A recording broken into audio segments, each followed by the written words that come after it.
Bonjour, aujourd'hui on se retrouve dans une nouvelle vidéo donc pour vous présenter la deuxième créa du mois de juillet sur le thème fête foraine dans le cadre de mon invitation créative pour la boutique Iva Passion de la chaîne Iva Passion. Ivana a créé sa boutique il y a quelques mois et nous a sorti au mois de juillet de magnifiques collections. Donc je vous inviterai à aller voir les créas des copines sur des collections différentes.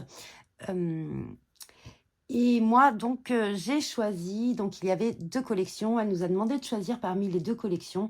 Et moi, comme vous le savez, si vous me suivez, j'ai choisi la collection Fête foraine. Je trouvais que ça me faisait un petit peu sortir de mes habitudes.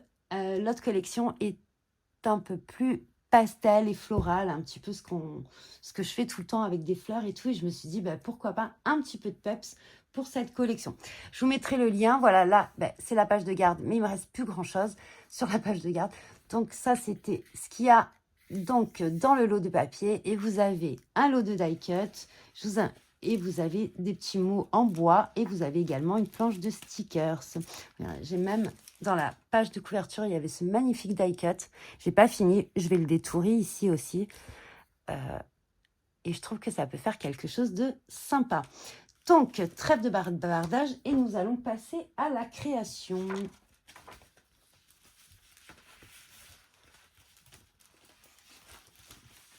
Excusez-moi, il y avait les papiers dessus. Hop. Alors, voilà. Donc pour cette deuxième créa, comme je vous disais, j'ai choisi de faire une page A4. C'est un format que j'aime beaucoup en ce moment. J'ai fait pas mal de pages A4. Et en fait, comment dire ? Et en fait, du coup, je vais essayer de faire quelque chose pour les ranger dedans. Je me suis dit, pourquoi pas. Alors, j'ai des classeurs pour les pages 30-30, des classeurs que j'avais avant. Mais bon, donc du coup, nous partons sur du A4 en ce moment. J'aime beaucoup le A4. Alors, je sais pas, les images, c'est moi qui les ai créées en fait. Hein, c'est pas des vraies images. Voilà. Je sais pas s'il faut le dire ou pas. Mais voilà, je voulais des bulles. Dans la collection, en fait, c'est ce qui m'a inspiré. Mais je ne l'ai pas utilisé en fait. Mais en fait, à la base, je voulais utiliser ce papier-ci. Mais je vais l'utiliser, vous inquiétez pas. Et en fait, ça me faisait penser un petit peu à ces bulles de savon. Vous savez, je ne sais jamais comment ça s'appelle. Et enfin, vous faites des bulles vous-même, quoi. Et aussi, je vous en ai parlé lors de la présentation. Quand j'étais petite, il y avait un truc qui doit être interdit maintenant. Ça doit être toxique, ce truc. Il y avait une pâte, là. Vous aviez des tubes. Et vous aviez une pâte avec une petite paille et vous preniez une boulette de cette pâte et en fait vous souffliez dedans et ça distendait, et vous pouviez faire des ballons. Et c'était très rigolo, ça avait une odeur très bizarre d'ailleurs, mais dans mon souvenir. Et du coup ça m'a fait penser à ça et je me suis dit on va utiliser une petite photo avec des bulles. Et j'ai utilisé aussi pas mal de die-cut de la collection. Des die-cut également que j'ai détourés sur les planches comme cela. Vous voyez, hop, voilà. Bon, mais j'en ai détouré d'autres, bien sûr. Les petites glaces, il y avait des petites glaces en plus. Donc, j'ai utilisé un dies, je crois que c'est un dies de chez Sokai. J'ai découpé dans un des papiers. Et en fait, c'était assez... donc, le papier est dans les tons rose, orangé. Et je trouvais que ça allait pas mal, que ça apportait un petit peu de douceur. Et j'avais envie de mettre un petit peu des éclats de couleurs avec avec ces sucettes, les bonbons et tout ça. Mais vraiment des petites touches comme ça. J'ai utilisé donc un pochoir, bah pareil, un pochoir de chez Sokai. De toute façon, j'ai très peu de pochoirs. Et la plupart des pochoirs que j'ai, c'est ceux de Sokai. Voilà, qui faisaient comme des petites bulles. Et je trouvais que ça rappelait un petit peu ces bulles...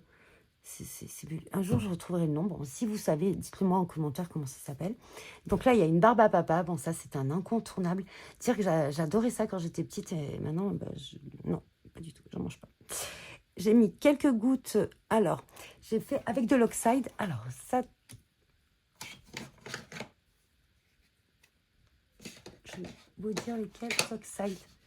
Alors, j'ai utilisé cet oxide-là pour faire... Je vous dis pas les noms, hein. Pour faire un petit peu les au pochoir. Donc, je mets toujours à l'aide de ce genre de petites choses-là. Parce que de toute façon, sans ça, j'y arrive pas. Voilà. Donc, j'ai utilisé ça. Ensuite, j'en ai mis un petit peu sur ma plaque. Et j'ai fait quelques gouttes dans les mêmes tons et ça fait des tons un petit peu plus soutenus, vous voyez. Ensuite, qu'est-ce que j'ai fait d'autre? J'ai utilisé celle-ci, la Black Shout. Alors, c'est un noir, mais en distress, il est un petit peu gris, en fait. Voilà, et pareil, j'ai fait le même procédé et j'ai tamponné avec celle-ci, la Smoky Grille. Mais je trouve que, alors je sais pas si, je pense que, je sais pas si c'est le papier, mais en fait ça fait un petit peu un effet baveux. Alors je sais pas si c'est parce qu'elle est vieille ou j'ai appuyé trop fort, je ne sais pas. Et j'ai mis, alors ça, par contre, j'ai on peut dire beaucoup de tampons, mais je voulais un grand tampon de fond de texte. Et en fait, ben, j'en ai pas tellement. Donc j'ai trouvé un tampon de texte d'une ancienne planche de chez Chou. Et du coup, j'ai tamponné là et là pour apporter un petit peu de texture à la création. Et j'ai rajouté un petit peu des textes par-ci par-là. Et une petite composition. J'avais envie de rappeler un petit peu les bonbons, la barbe à papa, les glaces et tout ça. Voilà. Donc je ne sais pas ce que vous en pensez. Donc j'ai fait une créa dans les thèmes axés quand même sur le rose. On peut le dire. Et là, j'ai mis un tout petit peu de papier calque. Je voulais en mettre au départ un petit peu sous la photo, mais je trouvais que ça faisait trop chargé, ça n'allait pas. Et j'ai mis un petit bout de papier déchiré. Pareil, je voulais en mettre ici, mais en fait, ça surchargeait, ça faisait pas du tout joli. Donc voilà, n'hésitez pas à me mettre en commentaire ce que vous en pensez. N'hésitez pas à aller voir les créas des scrap copines. Je vous mettrai tout ça en barre d'infos. Et en attendant, je vous dis bon visionnage et bon scrap.